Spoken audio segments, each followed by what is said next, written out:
So, tonight is the first night of Chanuka, right? The first night of Chanuka. And there's a lot to discuss on what the significance of the holiday is and what Chanuka is supposed to teach us. And what Chanuka is supposed to teach us.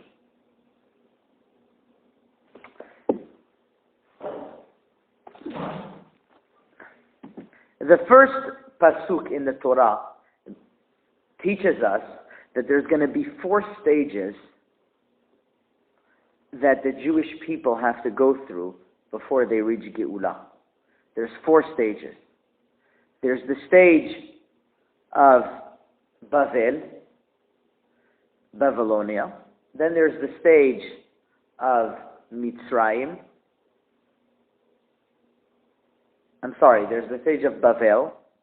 There's the stage of Paras, which is Persia, which is the challenge that we had in the time of Mordechai and Esther. After that came the Greeks with the Yevanim, and after that, the final stage was Edom, Esav. That was the final stage, which we are still in now. Now, the word choshech al penei tehom. So when it says in the first verses of the Torah, Bereshit bara Elohim et hashamayim et haaretz ve'haaretz hayta tov va'vo and there was choshech al penei tehom. There was darkness all over Tehom. Choshech is the Yevanim. Choshech is the time, and if you notice, this is the darkest period of the year, where the sun sets very, very early, and we're in the time of darkness. So I want to speak about tonight, now, and this is very good that we're doing this the first night of Chanuka, because it's going to give us a perspective on the next 8 nights, what exactly is going to be our job on Chanuka, what we are meant to learn from Chanuka, and what we are meant to do for these 8 days. So let's start with the following.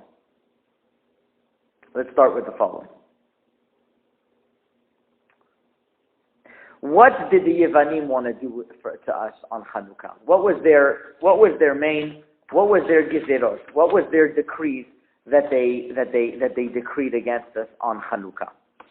So, in truth, in the halachic literature, there's 13 different gezerot that they tried to do. People think, they only tried to stop us from learning Torah. We're going to see that there was much more than that. There was really 13 different gezerot that they tried to do. There was the korbanot, that they nullified us from bringing sacrifice. What did they care if we brought sacrifices or not?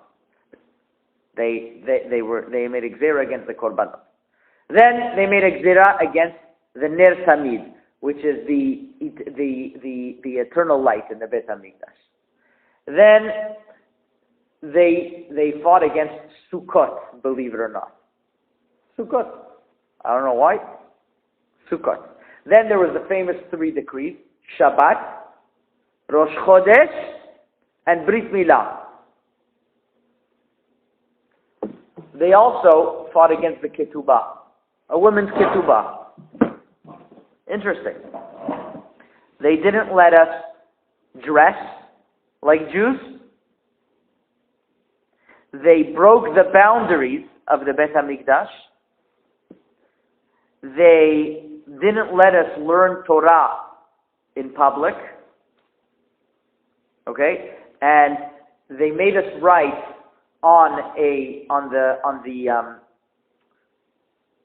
ox, kitvu lachem al keren ashur. They made us write, en lachem chelek be'elokei Yisrael. You don't have a portion in the God of Israel.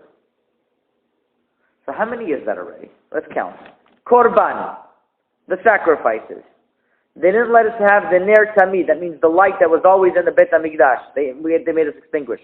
Sukkot, Shabbat, Rosh Chodesh, Brit Milah. Writing on Keren Ashor. The clothing. Learning Torah in public. Breaking all our boundaries. That's 10. Ketubah is 11. There was another thing that they did, that they made us write the Torah in Greek. I didn't see that. But the tefillin I didn't see. That I didn't see. They didn't let us write the Torah in Greek. And there was one more gezerah that I don't have with me right now. But they did 13 gezerot. So that means 13 different breaches they made. Now, why did they pick these? They were very smart people. This is what I want to discuss with you tonight. Why did they pick these? And what exactly happened during Chanuka? We think Chanuka at the time was just about the menorah. We're going to see that there's a very big depth over here. First of all, we do celebrate the reinstituting of the menorah. And why the menorah? It was such a peripheral miracle. It was just a miracle on the side. They happened to find Ner and they were able to light it. The big miracle was that they won the war. But the main focus of Chanuka, if you say one thing on Chanuka, what does Chanuka represent? Or you think it's jelly donuts, or you think the menorah. Why the menorah? So I want to discuss with you the following. These are beautiful, beautiful insights that I saw that will really give us a perspective in the time when Hanukkah was taking place and what it's about. When did Hanukkah take place? Hanukkah took place after Purim, right? People think Hanukkah was before because it happens before the year, but it's not true. Hanukkah happened after Purim. There was the Gemara in Masechet Megillah says that in Masechet Megillah Daf Yud Aleph Amud Aleph it says the following: Tana lo ma'asti b'mekazdim she'emati lehem Daniel, Hananiah, Mishael ve'Azariah ve'lo ga'alti b'yemei Yevanim she'em protect you Shimon HaTzadik and the Chashmonaim and Mattatya Kohen Gadol. When was Shimon HaTzadik born? If you look at the historical calendar, Shimon HaTzadik was at least a good 100 years before the miracle of Hanukkah. Shimon HaTzadik was way earlier. What is Shimon HaTzadik? Who does Shimon HaTzadik represent? Who was Shimon HaTzadik? Shimon HaTzadik came in the period right after the last prophets. There was a transition in the Jewish people. Until then, we were always dependent upon prophecies to give us direction in life. And then when that finished, we started being guided by the Anshe Knesset HaGedolah.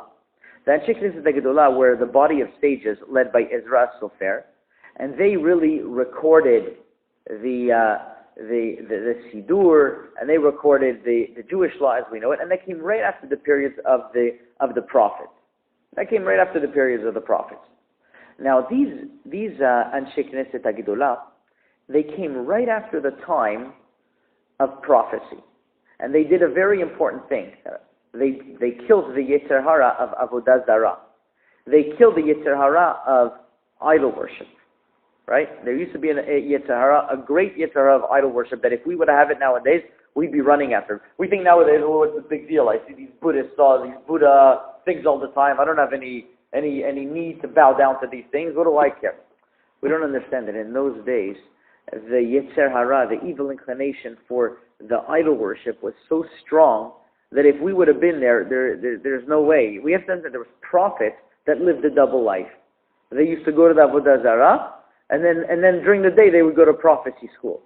That was the way it was. That they knew that they could go to the Avodah Zarah and ask them for something. Imagine a guy was depressed, he goes to Avodah Zarah will give it to him. It's kind of like drugs. It was very addictive. So they saw it was too hard for the Jewish people. So they nullified the Yetzer Hara of Avodah Zarah. They nullified. Instead, what came instead? There started to be concepts of philosophies that are not consistent with Torah. That means of different heresies that started taking place, different philosophies that started infiltrating, and that's what we'd have to fight against. Because you can't just eliminate the Yetzer Hara. I once noticed that around the time of when they nullified the Yetzer Hara was also the time when the Christianity, what they attribute their father of Christianity, started evolving. And somebody told me that it's written in the Arizal that once they took away this whole big Yitzhar Avodah Zarah, they couldn't just leave a vacuum. Instead, they had to create a power that could be like diluted, that people are not going to have that Yitzhar. So they put that into things like Christianity. At least that's where the power of Avodah Zarah. Because where's all that energy going to go? So it went towards Christianity, but it also went towards different heretic ideas. So Shimon HaTzadik was one of the beginning stages where there wasn't any more prophecy, but there was the Hachamim, there was the sages, and the Torah to lead us the way. Now, right after that, there started to become a sect called the Tzdukim. You ever heard of the Tzdukim? The Tzdukim were in the time of the Gemara, of the Mishnah, and the Bet HaMikdash, that they didn't believe in the oral law. They only said what's written in the Torah law. In other words, if it's going to be, if it says on Shabbat, Lo tiva'aru esh, you can't have fire, they took it literal. We have the Torah that Moshe Rabbeinu taught us, that it means that you can't start a fire on Shabbat. You have a fire beforehand, you're allowed to continue it. But they said no, that you have to sit in the dark the whole Shabbat. You have to sit in the dark the whole Shabbat. It's interesting. I was interviewing recently because I sit on a conversion bet din, and there was a couple that came in for conversion, and they said that they wanted to keep Shabbat, so they thought Shabbat meant that you can't have any lights on, so they would sit in the dark the whole Shabbat. It's obviously not true. On the contrary, if a person eats. If a person eats only cold on Shabbat, we suspect him of being a tzduki. Why are you eating only cold on Shabbat? Don't you know that that you're allowed to have heat on Shabbat? But they were of the opinion that tzdukim, that no, literal. When it says an eye for an eye, that means literally somebody takes out your eye, you have to take out his eye. We have the Torah that teaches us not that way. They said that you can't, it says in the Torah that Hashem is your healer. They don't go to doctors at all. Very, very literal. Now, I looked up, I made some research on what else these Tzdukim found out, were about, and I found some very interesting things. They don't believe in afterlife. They don't believe in Hashgacha Pratit, that Hashem leads all our ways. They don't believe in reward and punishment, basically, in the world to come. Very, very dry. I would call it very literal. Now these are the Sadducees. Now they were very, very strong in the time of the Bet HaMikdash. On a political front, they had so much political power that many of the Kohen Gadols were Tzdukim. They were Tzdukim. And they would prevent people from practicing Torah the way it was supposed to be practiced. And that's why there was an amazing amount of Kohen Gadol that died every year. Because, if you walk into the Kodesh Kodashim, in the big Kodesh Kodashim, and you don't have the right thoughts, they had to put a string on you to pull you out. So a lot of these Tzdukim were heretics. So nowadays, we don't have them nowadays. It's a sect that only believed in the written law, and they weren't, and a lot of them weren't honest people, and they only got to their position of Kohen Gadol through bribing the Roman government. And every single year they would have to replace the Kohen Gadol because they would die in the Kodesh Kodashim. And still they kept on going at it. There was once a story that all of the Jews would gather to the Bet HaMikdash, thousands and thousands and thousands of Jews, and they would watch very carefully for the Kohen Gadol. Because it says that on Sukkot you have to do the water libation. And you have to put it inside a certain area where the wine goes. And it went very, very deep inside. And the Tzdukim didn't believe in that. The Tzdukim believed that you have to pour the water not on the libations, but just on the Bet HaMikdash. So everyone was watching if he's a real Tzduki or not. So what he would do is sometimes he would fake it, and instead of putting it in the hole, he would put it right next to him over here. They caught him one time, and they saw him doing that, and they called out Sduki. They all took their etrog, because the etrog was symbol. It's the symbol of the oral also. I once heard an explanation, because it represents that we don't know what an etrog is. It says to take a beautiful fruit. I don't know what a beautiful fruit. They're just Moshe Rabbeinu is not a etrog. They all took their etrog, and they pelted the guy. They killed him. They killed that Kohen Gadol. So they had a lot of tzedukkim in the time of the Beit HaMikdash. It was a very challenging time. When did the tzedukkim start? They were students of Antignos, not Antignos. They were in the same time of Antignos Yisrochot, which was right around.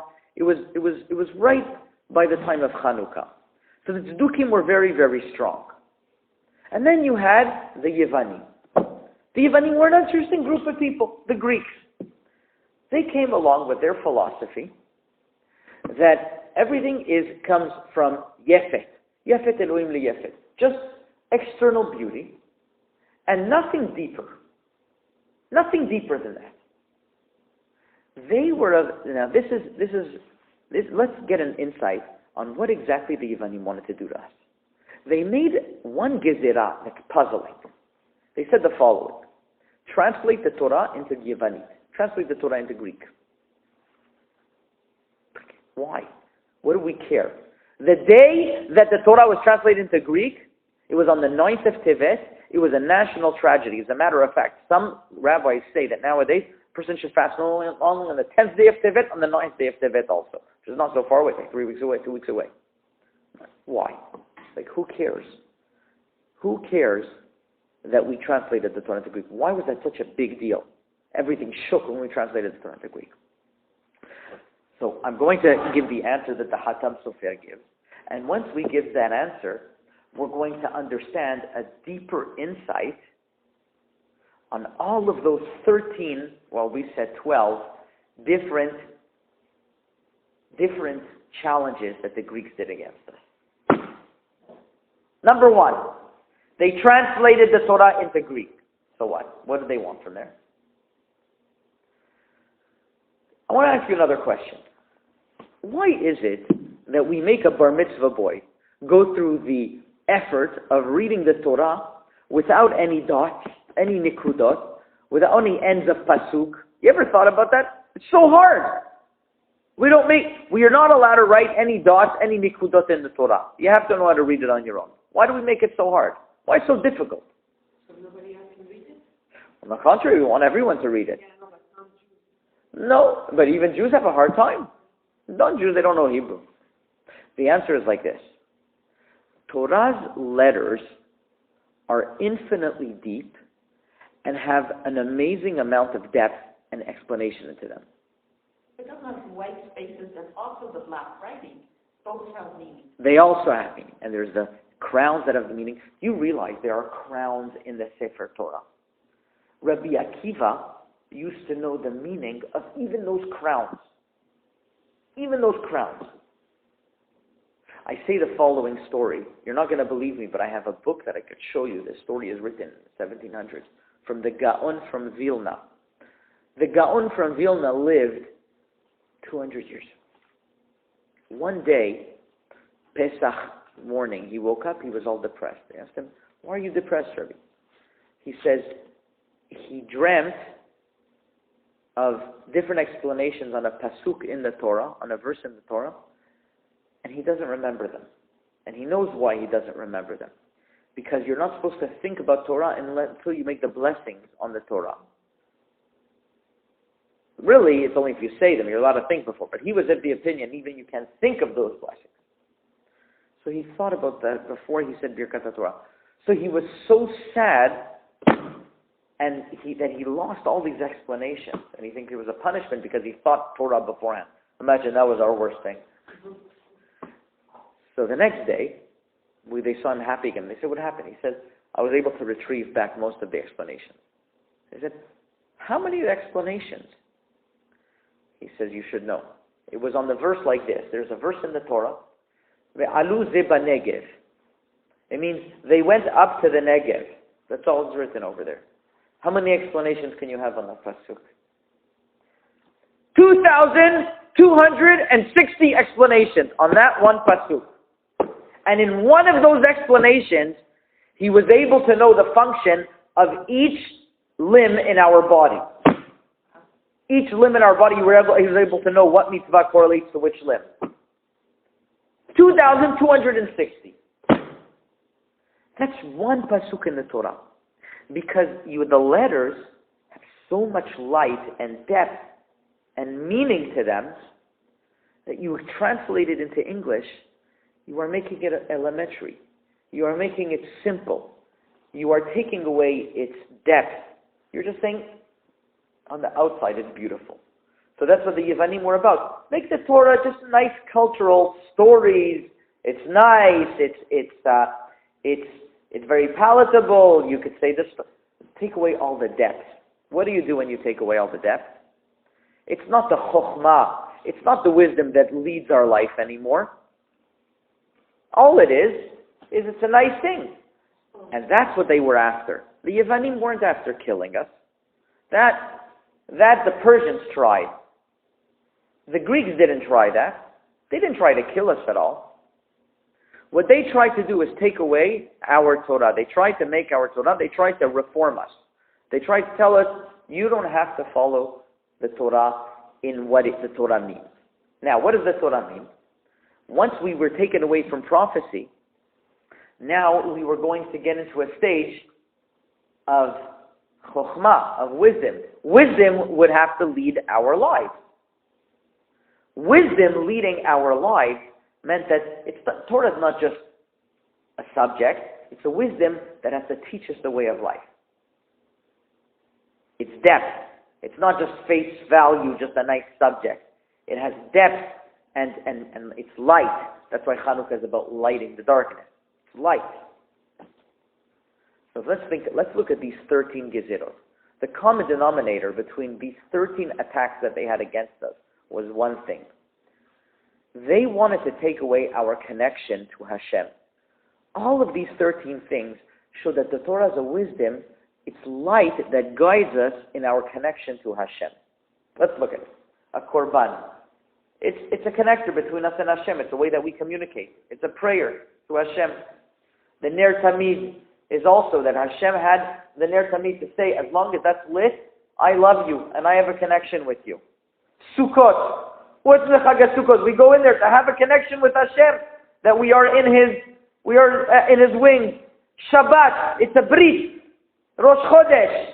It's also that it's a relationship between us and Hashem. He gave us Rosh Chodesh. Brit Milah. It's once again a covenant between us and Hashem. They made us right. En lachem chelek be'elokisha. You don't have a portion in God. What do they want from us? Break your connection with God. Learn Torah. There's nothing to do with God. Don't dress different because if you don't dress different. Dress like us. That way, you're just like everyone else, and you don't have a connection. You don't have special. That you don't have a special connection to Hashem. You're like everyone else. And they broke our boundaries because that's what kept on protecting us. They didn't make us learn Torah b'tzibur because that's when we would Torah in public, because that's when we would fortify our connection to Hashem.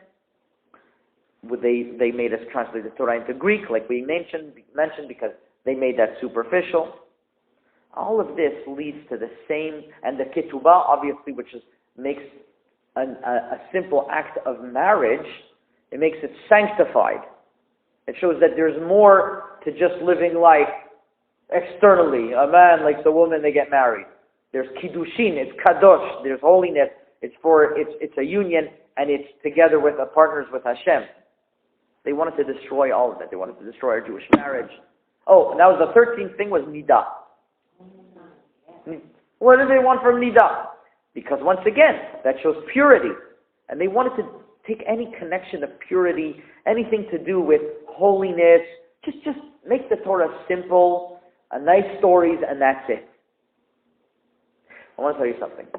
There's one of the leading heads of the yeshivas in America wrote an article recently, and he said like this: there are three main crises facing the Torah world today. There's three main crises. There's the tuition crisis. There's the shidduch crisis. And then there is the, we'll call it the left-leaning crisis. The tuition crisis.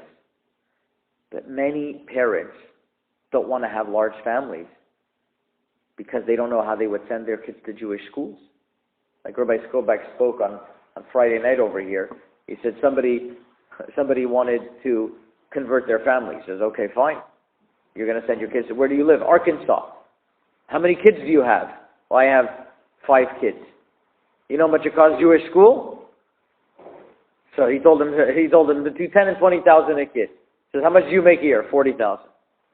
It's not simple. You have to just think everything through, how you're going to make it. And a lot of people are afraid to send their kids to Jewish school because of that. It's a very big problem in the Jewish community. But that's not our discussion. And then there's the shidduch crisis.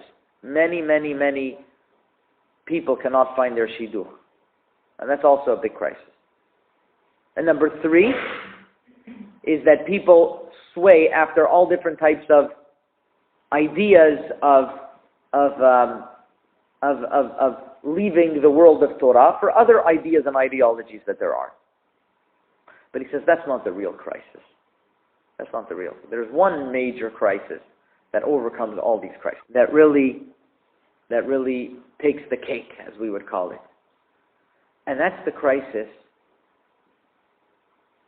of, you have a lot of Jews that go to shul and that they attend synagogue, minyan, but they don't have a connection to Hashem.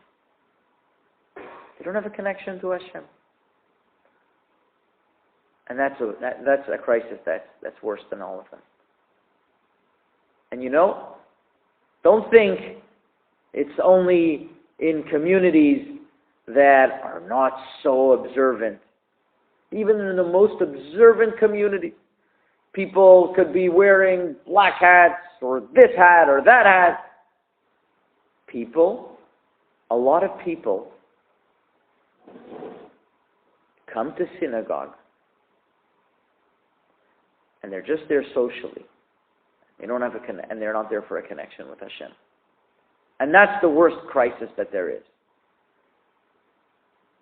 Because if somebody lives his whole life and puts so many efforts and so many hours of being a Torah Jew, and they're lacking the most fundamental element, which is a connection to Hashem, so what's it all worth?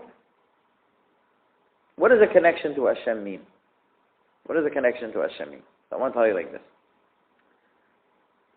David HaMelech instituted that a person should say 100 brachot a day.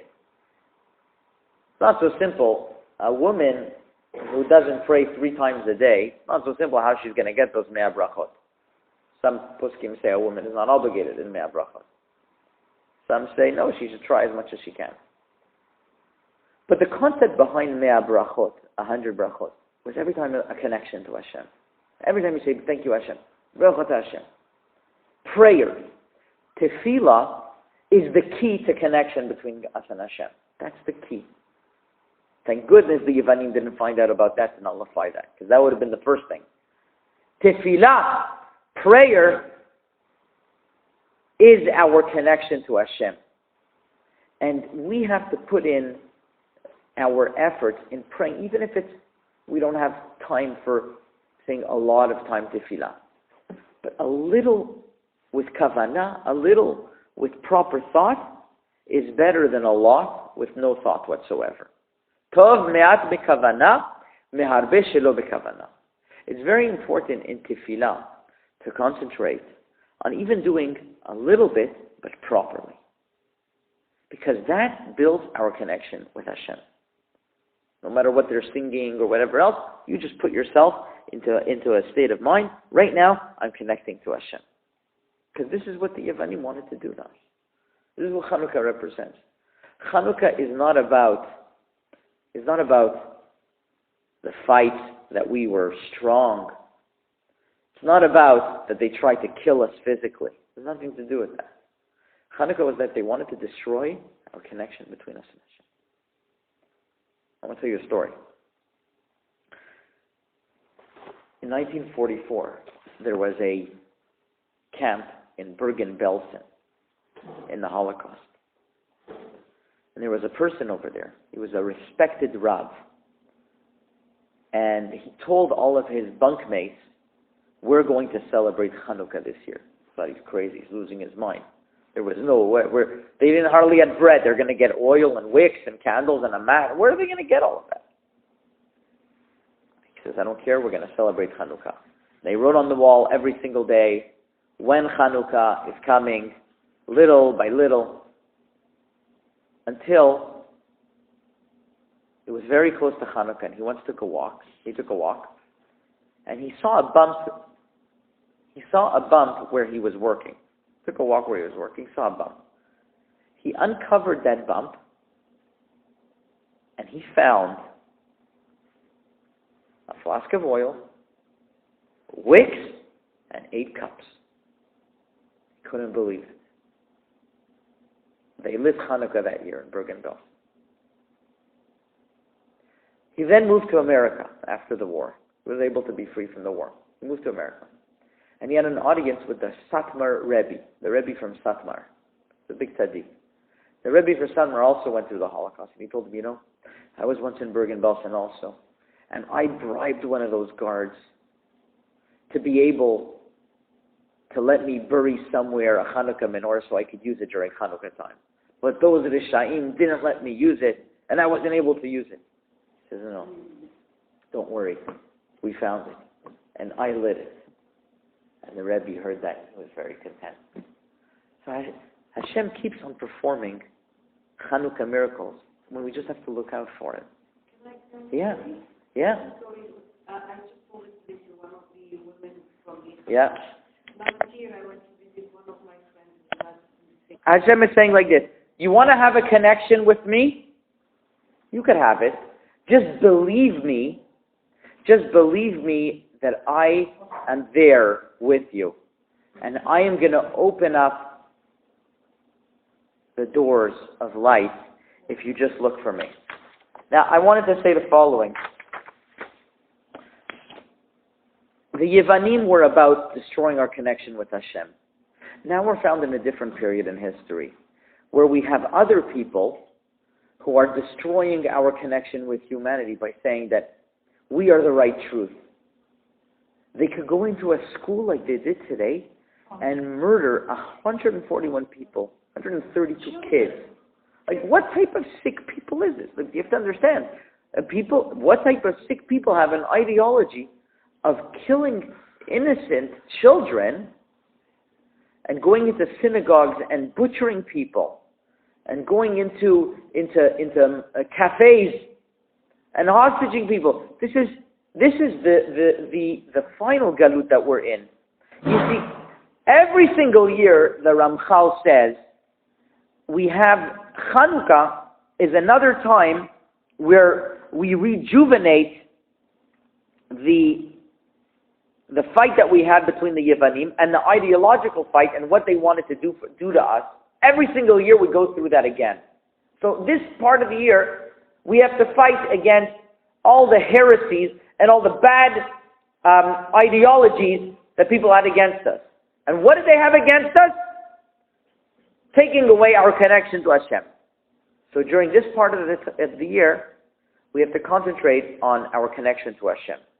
And during our connection to Hashem, we have to remember that those who claim that they think that they have an ideology that we're acting in the name of Hashem, that's crooked. It was always that way. I mentioned a couple of weeks ago that there was always the way of the Yishmaelim, that they would say, well, I'll take anything that's true and twist it. Their concept of relationships between man and woman is twisted. Their concepts of relationships between... They just said that Al-Qaeda announced in Great Britain about a month ago that for 3 days they're going to fast. They're going to have a fast because unfortunately they see that there's not enough virgins in the sky for them. There's only 50 instead of 72. So by not working for 3 days, it's going to increase that. So they have ridiculous concepts, and they say we are the proper and they pray. That's the danger. Listen, their prayer is it could work if a person really prays to Hashem. It could work, but it's a crooked way. That's not the way that Hashem wanted the world. Hashem didn't want crookedness. And for people to murder innocent children. Just in Har Nof now, there's 24 orphans. 24 orphans. Why? Because 2 people took an axe and whatever and guns, and they said, you know what, that's what we're going to do. And in the cafe, and now in Pakistan. That's all they want to do. All they want to do is destroy and wreak havoc in the world. We have to affirm that our truth is the right truth of Torah, of connection to Hashem, and our wisdom is the wisdom of Torah. And that's why the one lesson that I think that I want everyone to take out from here is connection to Hashem. We have to connect to Hashem. That's the main thing. If we connect to Hashem, that's what Hashem wants from us. And Be'ezrat Hashem, with that, I think that if we internalize that lesson during these 8 days of Chanuka, we really accomplished a lot. And we accomplished what Hashem really wants from us from this Chag. Okay? Very nice. Chazaku Baruch.